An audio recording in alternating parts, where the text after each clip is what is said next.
Welcome back into the Rowdy Studio. I'm Steven Levine. Jeff Owens, senior NASCAR editor for Sporting News, is sitting beside me, getting ready to go to Kentucky, Jeff. And I think a lot of NASCAR fans think of this as a new track, but they shouldn't make the mistake of thinking of it as a new track surface. I mean, this is a pretty bumpy, craggy racetrack.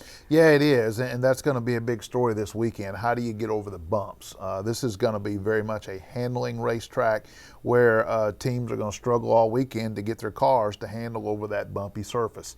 Be very much unlike Michigan, where it was nice and smooth and speeds were high. It'll be a fast racetrack. But the key, again, like most 1.5 mile tracks, is that handling will be a big key in how they get over those bumps. You know, what's interesting about that is NASCAR just, last week or the week before, put out some new tech bulletins. They're changing the rules. They're raising the side skirts yet again. They're adjusting the way you can use the rear sway bar.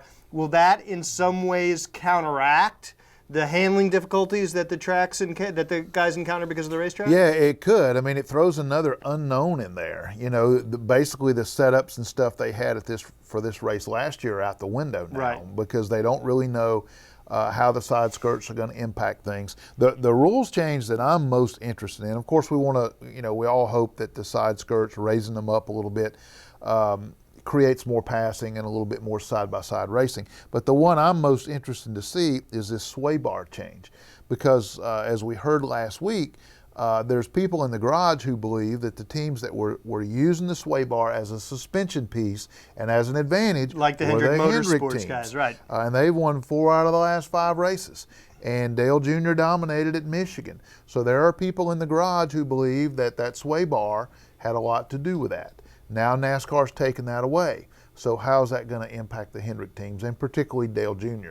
I think that'll be a big story to watch this weekend. You know, this is a difficult race to handicap because we just don't have a lot of data, and I think sometimes we make the mistake of saying, well, it's just like Las Vegas. It's really not, just like Las Vegas. You look at Las Vegas, you would say Matt Kenseth, Carl Edwards, but they don't really feel like the favorites going into Kentucky. Who do you like? Well, it's hard to say. The guys that I like, of course, Kyle Busch won last year, so I think he's got to be in fairly dominant fashion. Exactly. He's got to be at top of the list. Even though he struggled lately, anytime you go back to a track you won at last time, you got to be the favorite. But the guys that I look at are the guys who ran well and won the nationwide races there over the past few years. Well, Joey Logano won 3 out of 4 nationwide races he entered. Yes. He's the guy that I've got my eye on. He's won 3 out of the last 4. He's hot right now. He's coming off a big confidence boost from that win at Pocono. They seem to be on top of their game, and he's had the most success recently of any driver at that racetrack. He also might be wanting to show that he belongs in the 20 car just as much as Matt Kenseth. Absolutely. You know, it's interesting. The pressure was off for a little while there because he won that race. Right. Now it's back on again. Yeah. Because all of a sudden he don't know what his future is. So he's got to step up all over again. So I look for him to be good. The other guy that I think will be really good this weekend, 2 guys really, Brad Keselowski, won the nationwide race there last year, also led a lot of laps in the Cup race, about 70, I believe, until something went wrong and he wound up about 7th. I think he'll be good. And Carl Edwards has got a pretty good history in the nationwide series there, so could be a good race for him as well. I also kind of like Tony Stewart. I mean, I know I just said don't read into Las Vegas too much, but he did win there earlier in the year. He's on a hot streak. I picked him to win at Sonoma, so he owes me one. Yeah, there you go. So I kind of like Tony Stewart, too. This is the kind of year when he picks it up, and we're seeing that 3 straight top 5s, and they were all races he could have won, seconds and thirds. Yeah. So he's hot right now, and he's good on 1.5 mile tracks.